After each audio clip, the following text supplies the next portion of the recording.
Here we go, filming in 3D today, filming it in actual side-by-side 3D, but if you check the description box below, there's all the different viewing options that we're going to provide hopefully. Going to have, like I say, side-by-side 3D, red and cyan 3D, old school style, or 2D if you haven't got no 3D glasses knocking around, or you just can't watch 3D, or your eyes aren't, you know, some people just, you know, their eyes aren't right for it, so yeah, 3D experiment today, hopefully it'll all work. Just going to talk about my memories of 3D today and just sort of how I first become aware of it and stuff like that.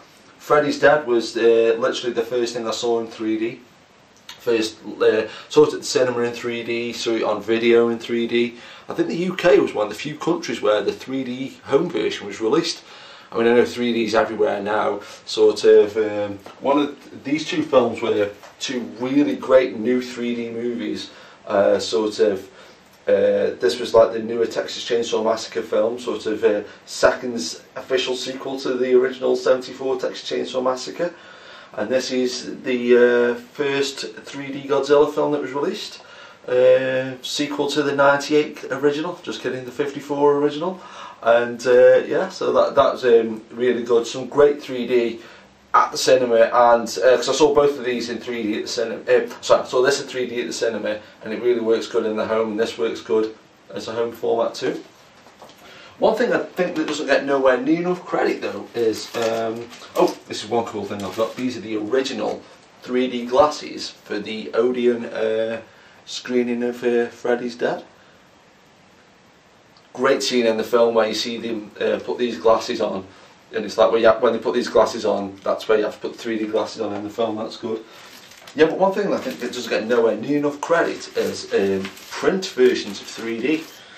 And these are, you know, knocking on a bit now, but the 3D still works really well on them.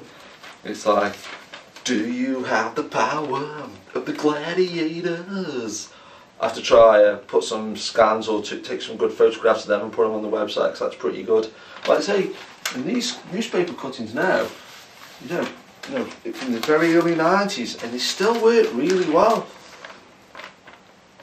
I say, and they really do look good. I'm really surprised, because, you know, newspaper, the actual quality of the paper, it's like pulp and everything, not particularly very good.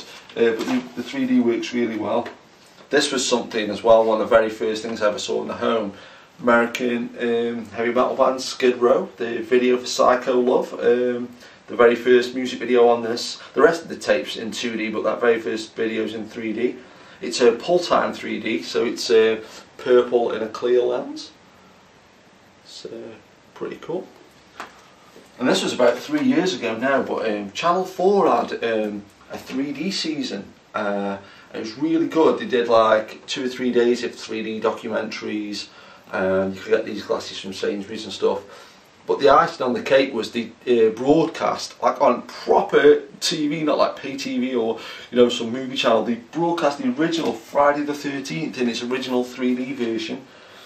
Really, really sort of cool, sort of you know, watching it, like great, you know. So one of my favourite Friday the 13th films anyway. But the 3D one, great, you know, get the beers in and everything. The camera guy on this, the brilliantly named Eric Van Horen Norman, worked on Jaws 3 as well, and that I don't think I've ever really seen that in 3D. I've seen like little bits sort of online and stuff like that. But yeah, I'll have to sort of put on the website, you know, some of my favourite 3D films. Hopefully this is turning out good. Hopefully like it's got some good 3D elements to it. But yeah, that's just my viewpoints on 3D and what I think of it. So I'll put some more stuff on the website, and see you everybody.